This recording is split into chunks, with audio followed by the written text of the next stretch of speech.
This is Billy. Billy is 2 meter tall. Billy is a big boy for a human. Because Billy is so tall and has good eyes, he thinks the earth has no curve.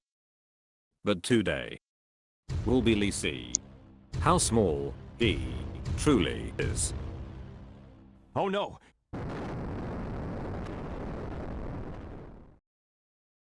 1 pixel represents 1 kilometer.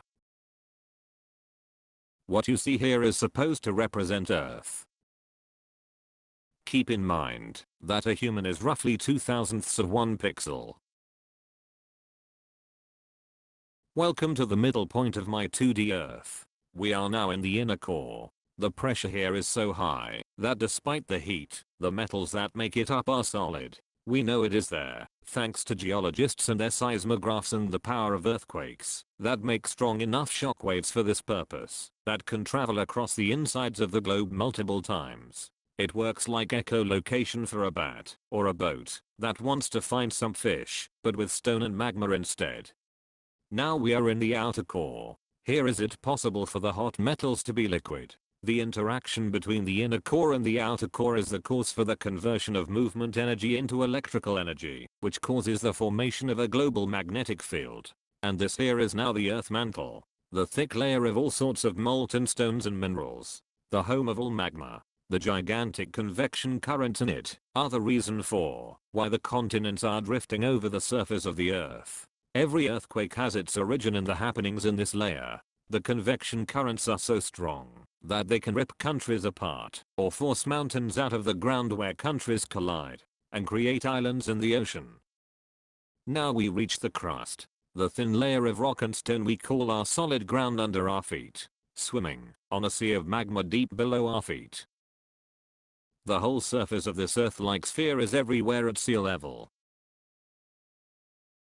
This represents the Mariana Trench, the deepest abyss known to man. The deepest point in the crust is at 11 kilometers under the surface of the sea.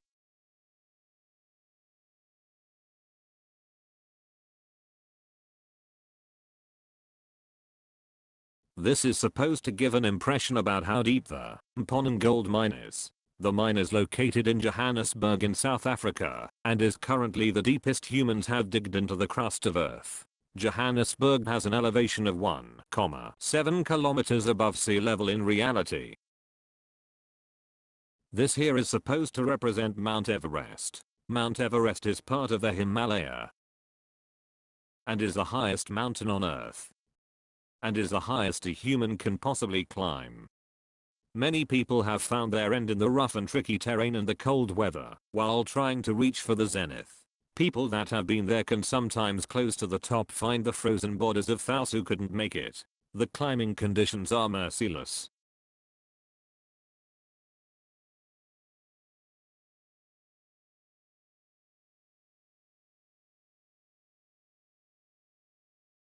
For our next stop we need to go to the other side of my 2D globe. Because drawing horizontal is easier and I run out of place up there. And because I didn't want to rotate all my pixel drawings to line them up with the curve. Because it makes them blurry.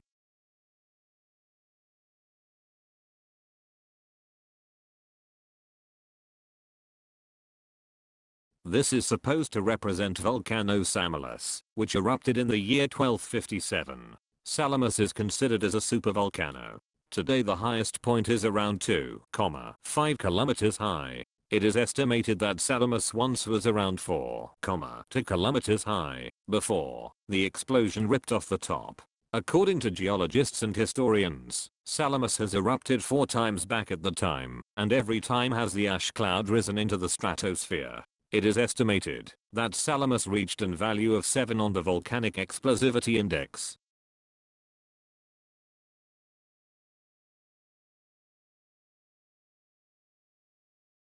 Red Bull Mission Stratus. This was a live public event in 2012, sponsored by Red Bull, in which Felix Baumgartner broke the record for the highest skydive jump among others. The event was worldwide broadcasted live and reached over 8 million views. He jumped from a capsule hanging from a specially constructed balloon from an altitude of 39 kilometers. Today is the equipment that was in use displayed. But only 2 years later Baumgartner's record was broken by 2 kilometers. Almost unnoticed by the public. The man who did it was a Google manager named Alan Eustace, supported by the Paragon Space Development Corporation. Keep in mind that a human is roughly 0.02 of 1 pixel. This all so far was all located on Earth. But now it is time we go up into space. The place Beely thinks isn't real and can't be reached because of a dome that nobody was able to find so far. You would think that a dome has a surface and so has also surface refraction properties. And yet we haven't seen any flat earthers shoot a laser into the sky parallel to a strong enough telescope to see if the laser hits something. Weird, isn't it?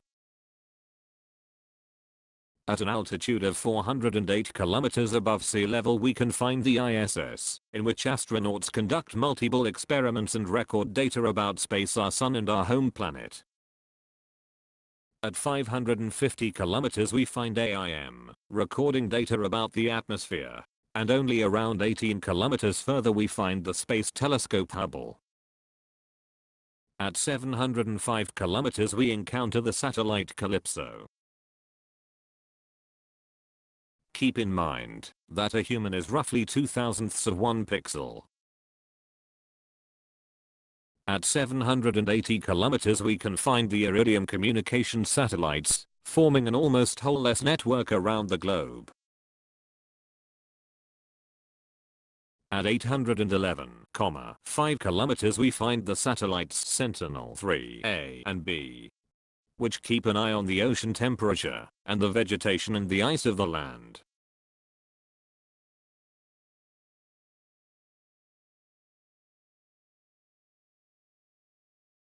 At 2000 kilometer altitude we leave the low Earth orbit area and enter the medium Earth orbit. Just to mention it, there are surely way more satellites placed in the medium Earth orbit. But I didn't come across many on my sloppy search for satellite names and I wanted to get done with this before GIMP would decide to crash on me once more because the picture is so big. It really sucked. Every time saving the progress was gambling. Never again.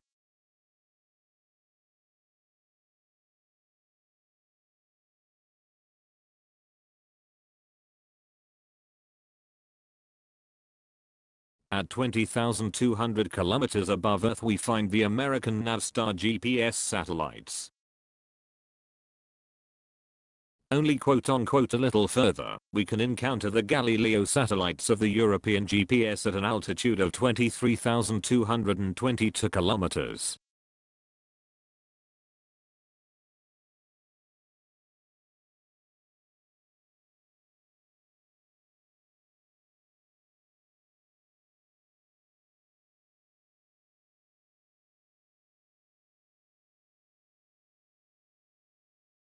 At 35,700 kilometers we reach the border at which the medium Earth orbit ends, and the realm of the geosynchron orbit starts. This is the distance in which the satellites of the GEOS series go after their purpose, which includes recording the Earth's weather and sending the pictures back to Earth.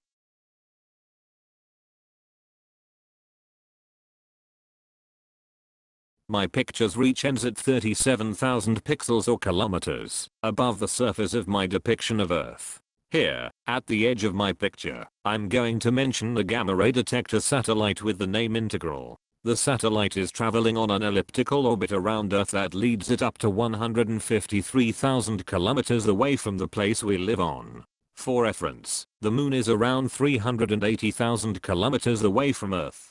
This is around 40% of the way to the moon, and one more time. 1 pixel represents 1 kilometer. A human equals 0.02 of 1 pixel.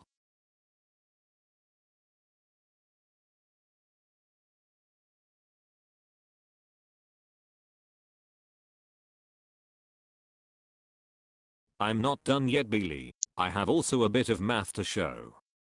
Back at Mission Stratus, I drew straight lines left and right past the horizon where the lines touch the ground of my globe model. Then I did the math. And then I used a ruler I drew to measure the distance. And I got something reasonable. Here are more photos to show what can be expected to see from 39-kilometer altitude and similar.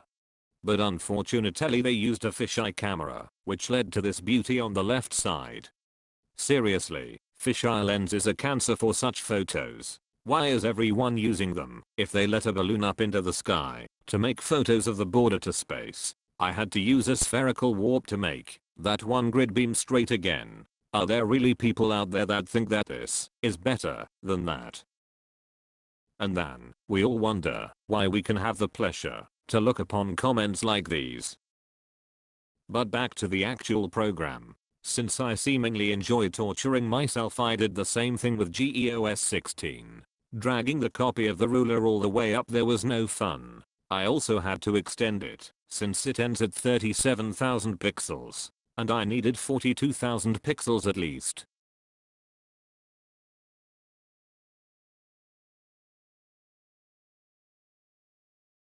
And this here is what the satellites see. GEOS 16 and GEOS 17. And the classic blue marble picture. It was taken by the crew of the Apollo 17 mission on their way to the moon at an altitude of 37,000 plus minus 8,000 kilometers. Meanwhile, there has still not been a single 100% working model for flat Earth. They are all collapsing like card houses as soon something unexpected comes around the corner. Like this thought experiment I pulled out of my butt that questions the nature of light in the flat Earth model. Since flat Earth has no curve to it, it already can physically not have a horizon, which is the distance that changes with the altitude of the observer, behind which everything that passes it starts to disappear bottom up, and is very typically for a globe. Yet, flat Earth has a horizon, because we can observe one in our world. Now what does this mean for the behavior of light? Since the sun is tiny and circling around flat Earth's surface far up in the sky, inside the atmosphere at all time, it is an impossibility for this sun to move physically below any horizon, since this would not only cause the tiny sun to collide with the surface, but would also be seen by spectators should this happen. Yet, the flat Earth sun goes behind this horizon, or at least seems to do so. And because it can be the sun itself doing it, means in consequence that the light itself must be doing something to make the sun appear like it does. And this something can only be light, changing its path by reasons flat earthers were only able to describe, by keeping the number of observers in the examples around 2, and as far away from each other as possible. Adding any further observers starts to completely disassemble the already broken and unexplainable physics of this kind of world model in seconds. Just think about it. It is light. Our eyes receive light, which makes us see things. Someone on this world must have been able to see and report and even record an optical phenomenon like this, that they were able to see a second sun while close to the ground, while it was around midday for them. Or do you want to tell me that there is something like individual sunlight that magically bends its way around anyone and anything that is not supposed to see or receive it? Is light intelligent now or what? Bullshit, I say. And because I think it fits into this video, in August 2018, the flat earther named Maikus, or also known as Mad Maikus the Real Rocket Man, has launched himself into a height of 570 meters with his self-made water steam rocket. 570 meters are the same as 0,57 kilometers. This is slightly more than the half of 1 pixel in my picture. In 2019 the goal of the daredevil and extant man was it to reach a height of 1,5 kilometers with a better version of his water steam rocket, sponsored by the casual dating app, hudapp.com. But because of technical problems and a heat exhaustion the start got delayed until the year was over. I couldn't find any pictures or footage of the HUD rocket lifting off, so I think it never got to do so. Mike's plans for the future revolve around a combination of a rocket and a balloon, which he calls a raccoon. The hot air balloon is planned to bring the rocket up into a height of around 32 kilometers, where then the rocket will take over to bring him even further up into the sky to around 67 kilometers. For the realization of his plans he requires $2.5 million. The future will show if he will be able to see the curve with the help of his rocket balloon. Now it could be argued if it would not be smarter, easier and cheaper to just send 4 little cameras up there that have no fisheye lenses, looking into all 4 cardinal directions and then recover the footage from the rocket when it came back down. But I understand that seeing it with your own eyes is something else, and that this is why he has chosen this way. With his actions he also wants to show others that if you want, you can. I wish you good luck, Mike. And make sure you don't hurt yourself in the process. How about you go back working on your personal version of the flat earth Beely, which is one out of hundreds, if not thousands of different flat earth models out there. No you.